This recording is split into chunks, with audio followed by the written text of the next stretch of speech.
Perfect. Who better than Derek, Pat, Andrew, the wrestling crew? Man, they bout to put an end to y'all careers like a finishing move. They bout to give y'all facts on these cats that's fighting on these mats. Y'all can't see them like John Cena. Even if y'all had 20/20 vision, y'all better listen, pay attention, and take notes down and realize that it's not your time now. And watch these three kings take the crown. Hey, hey.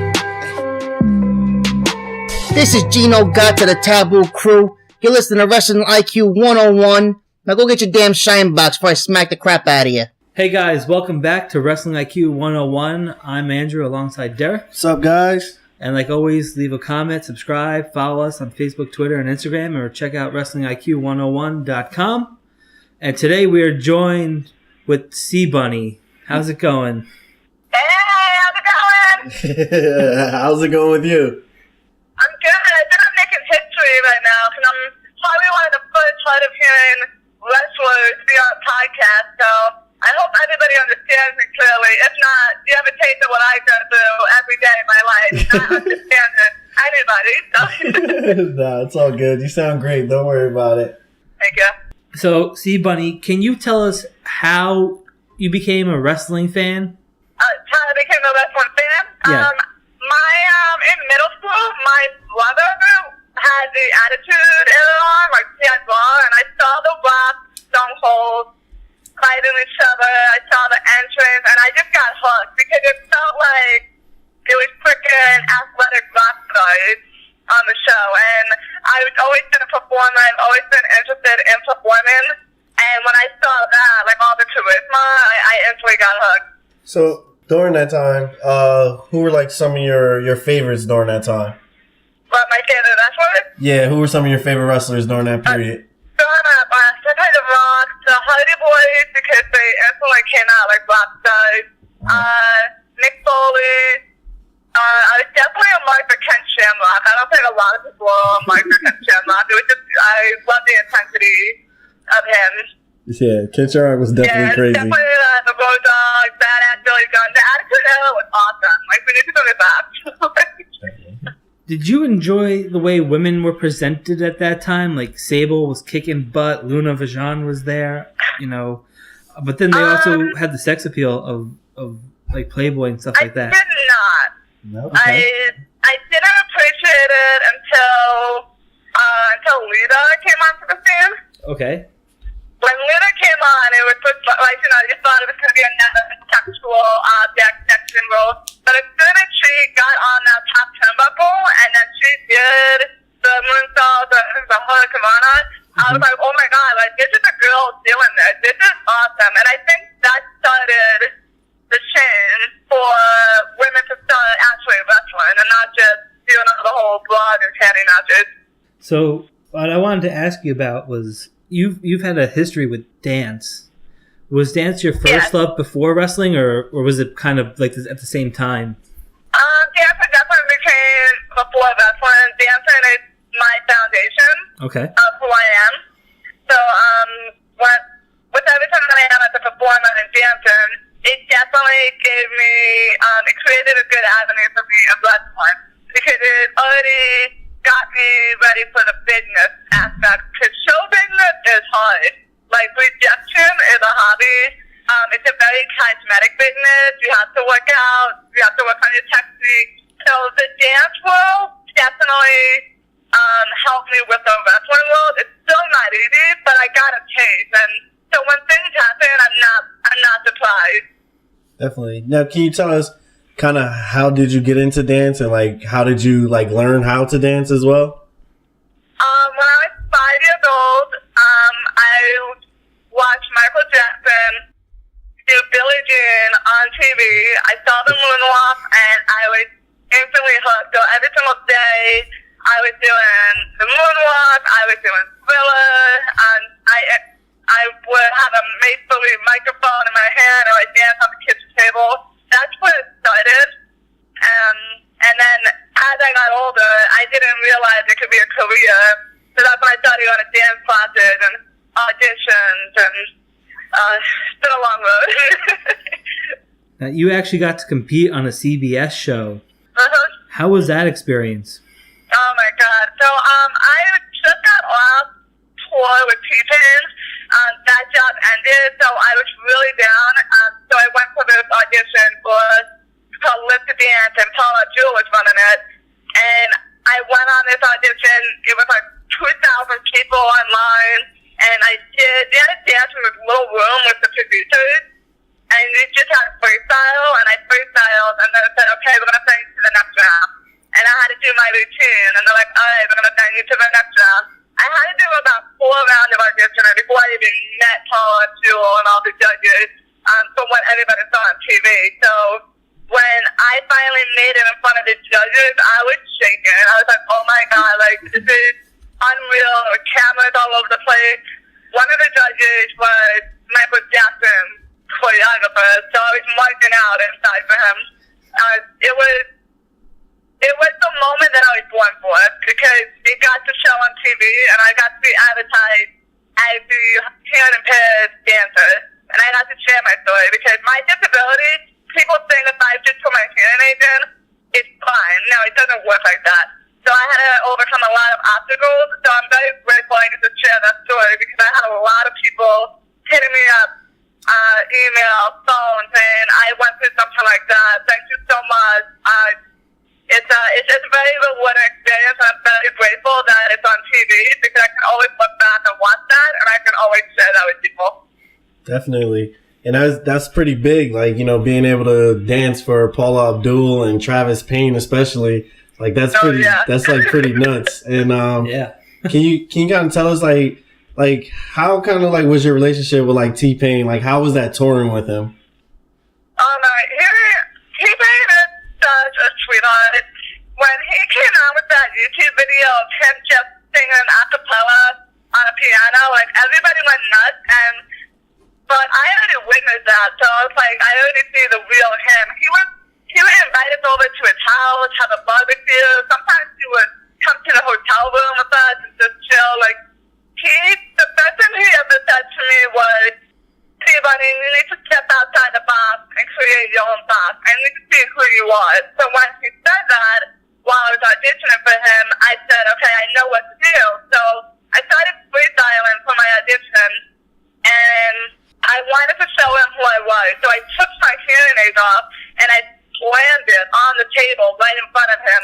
And now I don't know what it's playing. I can't hear anything. Sound is bouncing off the wall. So I put my ears against the speaker for the beat, and I just got to count. Like, I still don't know what the music was.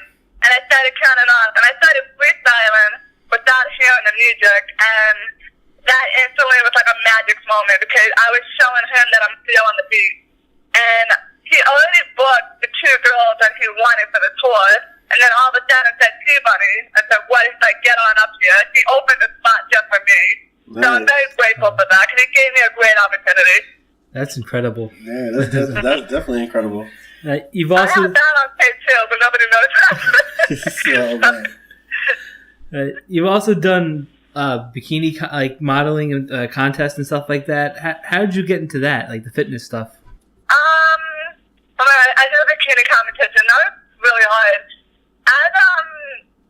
With dancing, you want to have the best body, so I wanted to have the hip hop body, and I just went through a breakup. I'm not going to talk about that, but when when you go through a breakup and you go through like challenges, you want to recreate yourself, and with your body, that's what you have control of. So I said, this is it. Like, I need to do the hardest thing for anybody to do, and that was a bikini competition. So it's 3.5 months of staying on track, no shooting. There was all these social events. You couldn't like drink or anything. And the hardest part was when you're upset or emotional, you have to find a different outlet. I mean, you can't use food or alcohol for it. So it really touched you to your limit. I ended up losing like 20 pounds in 3 months. I will never do that ever again. But again, that created a foundation in me to take care of my body and be into fitness and health. And fitness is a big part of wrestling. So I feel like everything I went through was to prepare me for wrestling. Definitely. Now, can you kind of tell us like what were some of like, the similarities or the differences with training for bikini competition and training for wrestling? Oh my God, there's so much. Yeah. So it's really funny because it's like I was in my high heels, and I don't wear high heels. It's awful. But I was practicing bikini poses with my coaches, and I just look at them and look at what? I'm like, I hope you know that after this I'm going to be a wrestler. And they're like, what? I'm like, yeah, I'm going to go into wrestling school now. And they're like, okay, like I have a bucket list. I'm like, I'm going to do it. When I went to wrestling school, I was about a month out of my bikini competition. I got so sick. Like, I threw up. Like, it's a different type of training. Wrestling is very athletic. Mm-hmm. You know, it's very different from lifting. Lifting, like, you get to have recovery. Wrestling is all about endurance and doing all those rolls and everything. Like, your head is spinning. It's a completely different ballgame. Now, we talked you've been in bikini competition, you're a hip-hop dancer, you're a wrestler, you also a personal trainer, massage therapist, hip-hop teacher as well. Like, yeah, I play the drums. Yeah. Oh, man. What don't you do? Yeah, seriously. How do you manage to be able to do, like, all of these things? Every one of these things, I think because of my disability, that's why. Because every one of these things, if you notice, it's non-verbal. Like me, I'm telling you right now, me doing this podcast is a big deal for me because I'm extremely self-conscious about my voice. Like I usually don't do things where I have to talk. But every single one of these things that I've done, you don't have to talk, and you can control it, and you can communicate with people with your body. Yeah. And one of my favorite quotes is, it's a dance quote, but dancing is what feelings look like. So when you're in the ring or when you're on stage, I'm going to tell you how I'm feeling just by my body. Definitely. Yeah, and I love how like all of these things like that you do, like the personal trainer, the hip hop teacher, like it all ties into you being a wrestler. That's just like such a great thing. So thank you. I gotta ask you about this. A lot of your peers have tried out for Tough Enough or have gotten feedback from WWE, like NXT trials and stuff like that. Yeah. Did you ever hear anything from those things? From Tough Enough? Yeah. I'm just laughing because, now that I'm a wrestler and I look back, I'm like, that was such a marked moment. And I had several other people done it. You know what I got? There's several things. So I got a rejection letter from AAA, and I found out that only like 600 people actually got that. Okay. So I was like, you know what? This means something. But the biggest thing for me was one of my biggest inspirations is Paige. Because Paige retweeted my submission. And I was like, whoa, like this is a big deal. Like she actually reposted my stuff. Then I went to wrestling school and I met her at a mini greet. Another mark moment.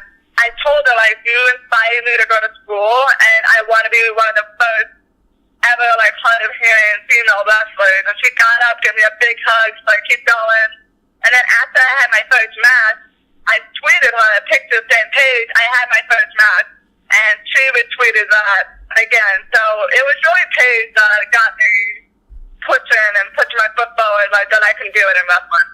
Now, with, wrestling at shows, a lot of like big names come through, legends and things like that. Can you kind of tell us, have you ever received like any good advice from any of the legends or big names that have been at shows you've been at? It's really hard to pinpoint it to one. I had great conversations with Gene, me and Gene. I had great conversation with Von Simmons. They just keep telling me, stay to the basics, keep it simple, keep that charisma going. And, you can do all the flips and all the, not that I flip, but you can do all the tricks. But if you can't work with somebody one-on-one and show that you can work, the WWE doesn't want you. Right before one of my big singles match, I turn around and it's Matt Hardy. And Matt Hardy just tells me, take your time and enjoy it. So that was one of the big things that I like. That's cool. It's definitely cool. You said you got Mick Foley. You said Mick Foley was one of your heroes. He's been at a lot of the shows that you've been at. You ever picked his brain or something like that?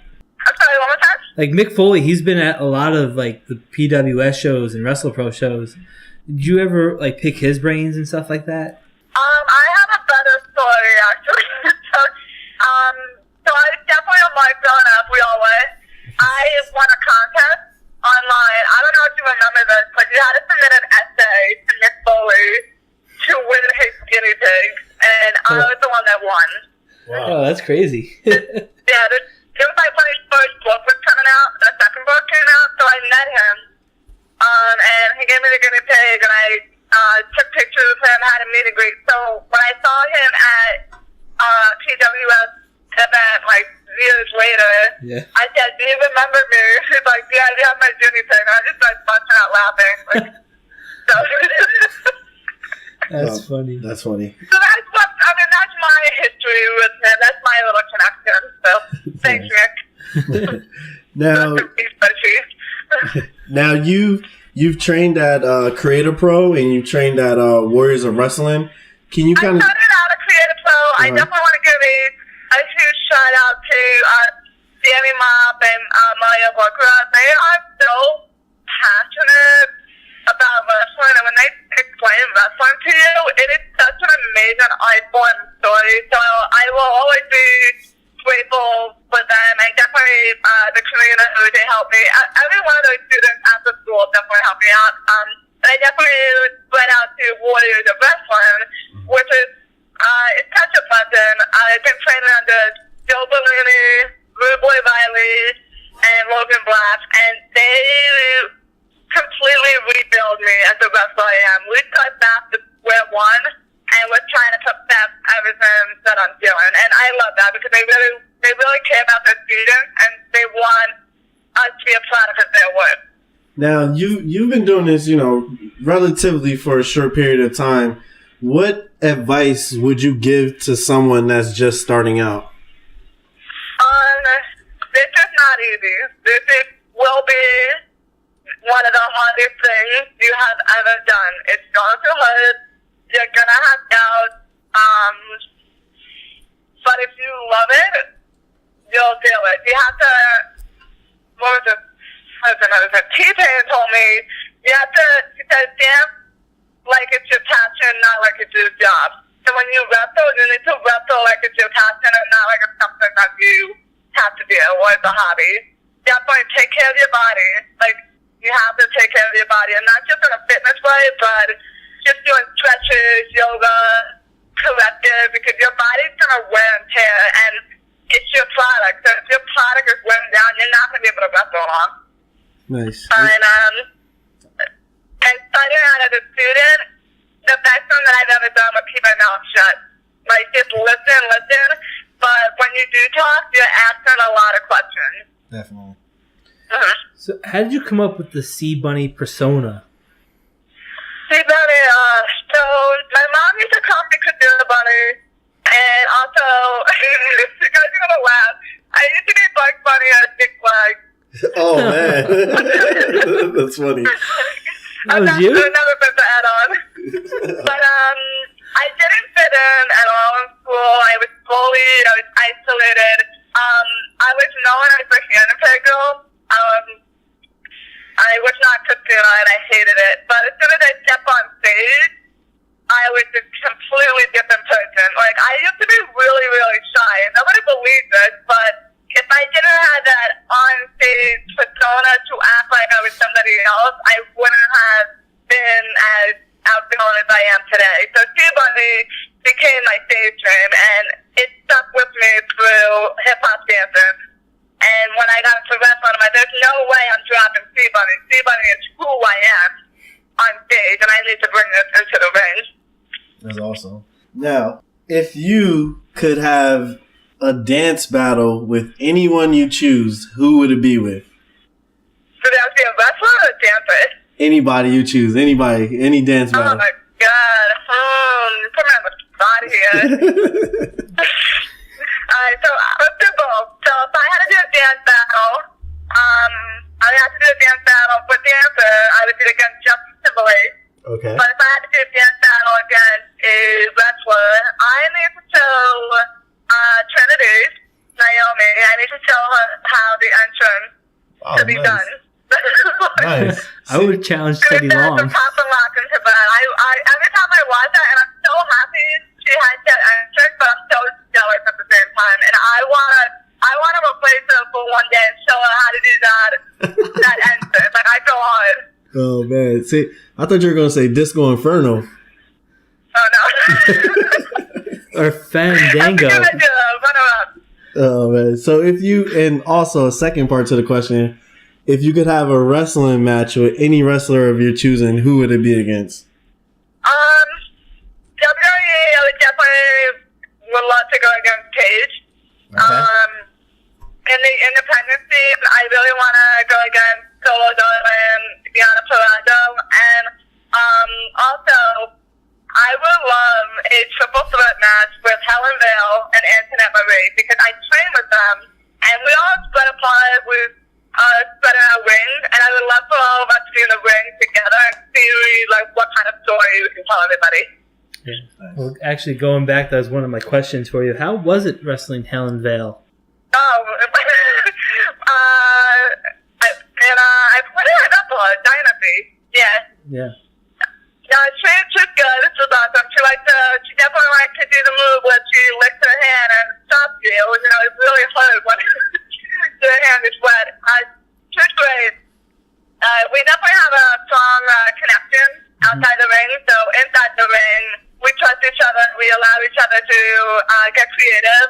I remember I did a leg drop off the second rope in dedication to Matt Hardy. Can I tell you that really hurt? Like, your butt is freaking hurting. Like, I hate when people say that's on his face.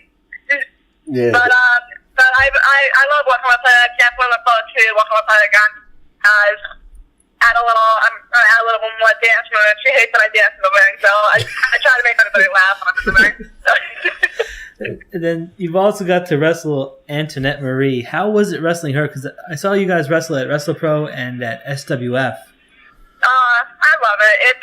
Again, she's another person that we trust each other. We have a good connection out of the ring. That's why I want to wrestle both of them at the same time, because we all really trust each other and really know how to stick to the formula and be creative. But with Antoinette Marie, it was very special, because when we did that match at WrestlePro, it was a lot of people. Like, we never really done that before. It was like our first time doing a real hardcore singles match, because we were always doing tag matches at WrestlePro, and now it's our first singles match, and this is in front of a sold out event with the Hardy Boys.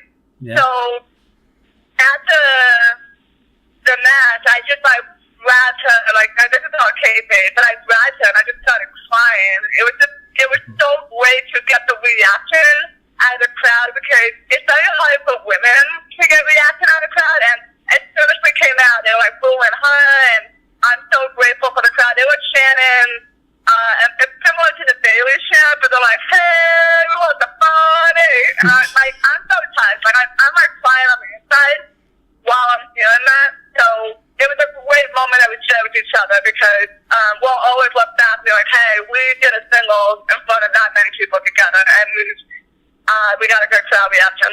Yeah, and that was a pretty big match, and that was the match that Matt Hardy actually gave you a couple words of advice before you went out there, right? And from the attitude, I still have my the extreme necklace. Nice. So I definitely, it was great looking up to them, and that's what's so great about wrestling.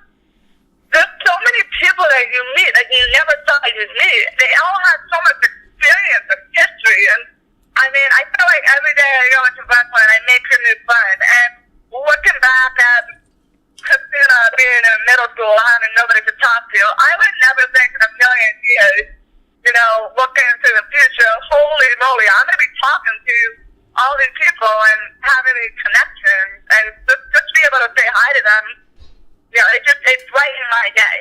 And you've overcome, your disability, and I just want to ask, what advice would you give to someone that's going through a disability right now, and they're trying to succeed at something that they want to do? It's not easy.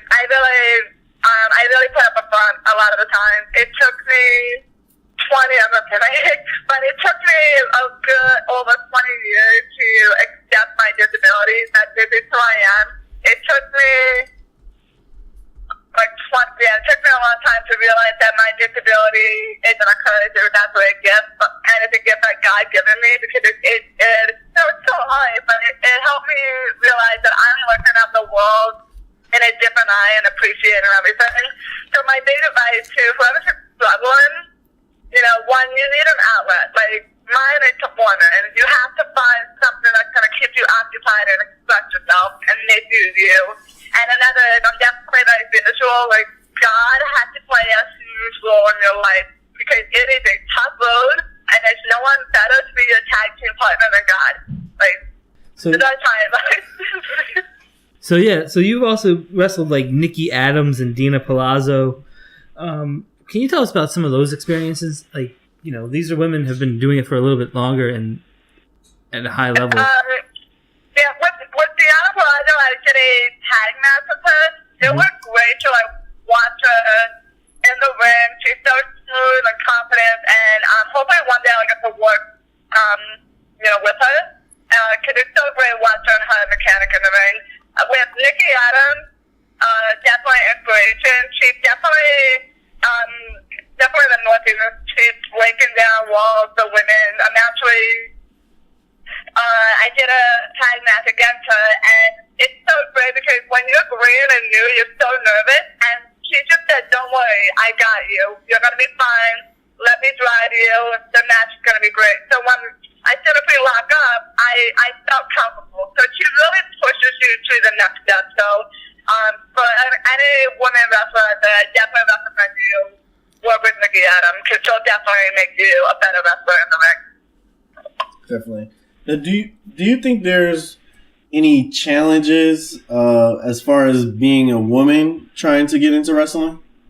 Oh, absolutely. I mean, if you want to be blunt here, like, something about women. So, in the industry, and this is any industry in general, but, like, women are easily objectified, not taken seriously. I mean, now, thank God, we're having a women's revolution, so it's becoming more seriously. But in a lot of promotions, in a lot of places, women have to work twice as hard to show that we can stand with the men. And also, if you have a boyfriend in the business, you're only judged on that. Like, which sucks, because I have a lot of friends that have boyfriends that are wrestlers, but they work hard. They create their own brand. They're the one doing the work in the ring. But some people think that they only got ahead because of the boyfriend, and that's not true. Yeah. And I hate that. Or girls are classified as ring rats. Like, that's not nice. Like, there's a lot of crummy stuff that we have to kind of swim through in order just to be respected as a wrestler. So it's hard, but you know what? It's worth it in the end. Now, another woman you've got to wrestle is Nyla Rose. Oh my God. Nyla! I was so scared when I first met her. Like, in the ring, she was so intimidating. I took my very first power bomb from Nyla Rose. Thank you, Nyla. But we did a great segment where I got her to dance. So when she started busting a move, everybody went freaking nuts. And then she hit me with a clothesline. So thank you, Nyla. She's awesome. You've also got to wrestle Solo Darling. How was that experience? I got to do a tag match with Zola, and I hope to do a tag match, just to do a match against her. Solo is amazing. She's definitely a big inspiration for me on the independent scene. Because she's out there. Like, she's good. I'm a bunny. She's a squirrel. Like, this match needs to happen. But she's always very, she gave me great advice and said all these promotions and all these shows, use them as your experience, and said you're going to have bad matches, but you're going to learn from them, and that's the time to do that. And she really taught me a lot about storytelling and the formula, and she's definitely inspirational. So hopefully one day I'll get to go against her. Solo, if you're listening, we're going to wrestle. So I got to see you at SWF at Mega Slam, and you came out and jumping around, and people were reacting to you. Do you like wrestling for a smaller crowd like that, or do you prefer the bigger crowd, like at the rec center? I mean, that's a trick question. Actually, so listen, I'm a performer. Like I've done, coming out in the dance world, I had performed on TV. I've had to perform. All I do is win with TPain in front of like 10,000 people. It's an adrenaline rush. It's great, but at the same time, with the smaller promotion, you get to connect more with the audience because they're right there. You just have to look at them in the eye. So they're both enjoyable, but in a different way. Is it fair to say we'll see C-Bunny more at SWF coming up? I hope. Right now, they're having a women's tournament right now, and Antoinette Marie made me tap out. Yeah, in the second round. I won the gauntlet, and then I had to go against her in the next show. So, hopefully soon. But right now, they're really focused on the women's tournament aspect. Okay. But I like that it's local. It's in Jackson. I grew up in Monmouth County, so I really like it. Being able to tell a lot of my friends and family to come by. And it's also even awesome that I get to drive like 20 minutes and not 2 hours because I live in Point Pleasant. Nice. So maybe we'll get to see that triple threat match. Maybe we'll pass the word to Rob Fury. Maybe he can make it happen. Let's go. There's going to be a pizza in the ring. There's going to be some, 50 Shades of Grey in the ring. There's going to be some dancing in that ring. I think it'll be fun. Nice. So you've also had to work. You also worked for OTW. You teamed up with Miss Jasmine against Jesse Brooks and Demarius. Yes. How was that experience? It was. What happened? I was just coming up from an injury, so I was intimidated. But when I met them, it was great. That locker room at OTW, it is awesome. They have such a great bond with each other, and it's cool because they have a TV in the back. You get to watch the matches. That crowd was one of the biggest crowds I've wrestled at OTW, so it was a very hype match. And I had to go against Jessie Brooks. I run in and she boom, and hit me with a clothesline. Picked me up, sidewalk slam. I was like, oh my god, this is Jessie Brooks. They're picking me up right now. So it was awesome. Nice. Again, every wrestler you work with, it's just wow, I work with this person. I did this. When I go to work and tell my clients, they're like, oh, how was your weekend? I'm like, oh, I got body slam. I'm like, okay. Oh man. Now, I'm gonna put you on the spot on this question. Now, if you had to just pick one, dancer or wrestler, which one are you picking? Can I get a part B to the question, an avenue? Where? That's the only two options. You can be a dancer or wrestler. I know it's so hard. Oh my god. Right now, it would definitely be that one because I get to do both. Definitely. My dance career is over, and guess what? T-Bunny is the hip hop dancer and the wrestler, so I get the best of both worlds. I beat you at that question. Oh man. Oh yeah. The bunny got you. Oh, the bunny always wins, right? All right, so what are some of your goals, short term on the indie scene? I definitely would like to work my way up being an independent wrestler that is wrestling every weekend. I would love to be that wrestler that every weekend is traveling somewhere, being booked. So that's my short term goal for now. Mm-hmm. Right now, I'm just focusing a lot more on training because I've only been doing this for a short amount of time. I'm not ready yet to be trying to travel every single place known to man. This is a craft. You got to learn how to do it properly because you know, when you have two people in the ring, you have to trust each other. You don't want to get hurt, and you don't want to hurt the other person. And I would hate myself if I ever hurt the other person. So I just do a lot more in training right now. Definitely. And what do you want to be known for in wrestling?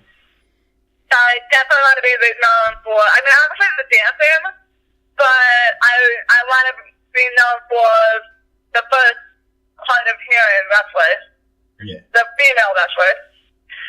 We already have there's a wrestler named Hush. She's 100% dancing, who's like amazing to watch. Yep. Be able to wrestle without hearing anything. So I'm learning a lot by watching him. But I definitely want to set the bar for the female aspect. I want to be the first ever female hand-to-page wrestler, just like I wanted to be the first ever real, like, known hand-to-page dancer. In the dance world, they know who T-Bunny is, and so I left my mark there. Nice, awesome. So I'm very grateful for it. That's amazing. So now you've also had to. You still keep up with WWE and TNA? I try to because I work doubles like every day, and then also I'm training 2 to 3 times a week at Warriors, so it's hard for me to get back and watch it. But I would say I follow more of a WWE standpoint. Okay, so because of my work schedule. Okay, so who were some of the women or even male wrestlers that you look at today on the product and kind of get some inspiration from? Bailey, absolutely. I think my character is real similar to Bailey because she's more about connecting with the kids and the people that don't fit in. She's like the very poppy, like energetic, positive girl, and I want to identify with that because I don't think of myself as sexy at all. I don't try to use myself in that way. I'm not putting down women that do. Like you said, that's just not my flavor. My flavor is just being that fun, party starter girl. So when I watch Bailey, it's cool to see how she works in the ring and also with the crowd. And I'm very excited to watch her in WrestleMania this year because everybody is so emotionally invested in her. So when she won the title at NXT, like I heard there were grown men crying in the crowd at the arena. Yeah, so that's a great talent that she has. She can make you emotionally invested in her. Yeah, I was there that night in Brooklyn where she beat Sasha, and I can attest to that. I mean, that was crazy. That was my first NXT event. I'd always watch it on the network, and being there live was absolutely incredible. The vibe was so much different from anything I ever felt, and I gotta tell you, I can attest. People were ecstatic when Bailey took that title. So yeah, that's definitely true. I mean, think about it. People were like, I got chills just watching from the TV. Like, I can't even imagine when you guys went to just watching that. And that's what's so great about wrestling. You're telling the best story ever. You get everybody invested and feeling, and when you have like a part of your dream come true, it's like, oh my god, like it's possible. That's wrestling is so awesome for that reason, and that's why I love wrestling. It's such an amazing storytelling. That's awesome. So you look at you watch NXT at all by chance? I used to. I haven't been able to watch it lately, but I went to an NXT event in Idaho, and that was when it was like Bailey and Sasha, like Endo, More. It's funny because half of the people on the NXT roster are now on WWE. Yeah, but you see, like Liv Morgan and Asuka and Peyton Royce and Bailey, Billie Kay. I'm sorry. Now they're getting their chance to show what they can do. Do you kind of look at them as like, I could kind of maybe get in there with them? Not yet. Not yet? I'm not ready. I bet one day. It's nice to watch. It's cool to see like how fun it came. So I think everybody loves NXT because it reminds them of watching like college sports. They are the most hungriest. They're the most driven. So when you follow people from like high school to college and all of a sudden make it to like the big leagues, that's what made you so like such big supporters of them. But I think a lot of people love NXT because they're driven, and when you hear them being called up to the roster, they're marking out. Again, everything on the back being emotionally invested. So the WWE, NXT, the wrestling world, they're doing it. They're smart. They really are. So now when you wrestle, do you like wrestle with like hearing aids or anything like that? Like how you wrestle with hearing aids? Yeah, because I would wear them, and then they would come out, and I would be awful because these hearing aids are like $2,000. They're not cheap at all. Yeah. One time, Antoinette Marie, she gave me a forearm to my face, and you see on the video, like my hearing aids flew out, and I didn't even realize it, thank God. But I had to start taping my hearing aids to my ears. So sometimes you'll see clear tape or black tape. That's not me like doing a gimmick. It's me making sure my hearing aids are in my ear and nobody's touching it. Oh man, does it make it like hard for you whenever they fall out? Like can you like hear like signals or anything like that? It's so awkward. So every time I don't have my hearing aid in, I don't hear a lot of the noises, a lot of sounds, a lot of them feel muted.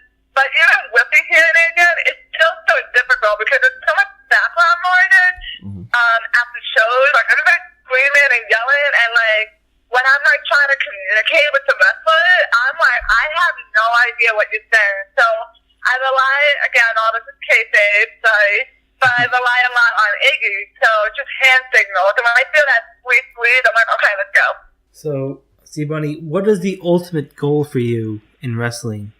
I mean, it's just like everybody else. It's definitely make it to the WWE. If you're not trying to make it to the highest form of all, what are you doing it for? Yeah. Even if you don't make it, at least that's what you want to aim for. If that's not your goal, then what's the point? I remember Mario Booker said that. Like, if your goal is not to be in WrestleMania, why are you here? Definitely, yeah. Like, don't sell yourself short. Like, not everybody make it to the big show. I probably won't make it to the big show. But if I keep my eye on that prize, eventually I'll reach somewhere where I'm supposed to be. And I'll be okay with that. So we're gonna wrap it up, C-Bunny. We just want to know, can you let the fans know where they can find you? They can find me on all social media, on Facebook, Christina C-Bunny. C stands for Christina, everybody. But you can just type in C-Bunny. Instagram, C-Bunny2, number 2. Twitter, C-Bunny2. So pretty much C-Bunny2 across all platforms. Facebook is Christina C-Bunny. Nice. And you can find me at Warrior of Wrestling. That's my home turf. Hopefully, and any local shows around.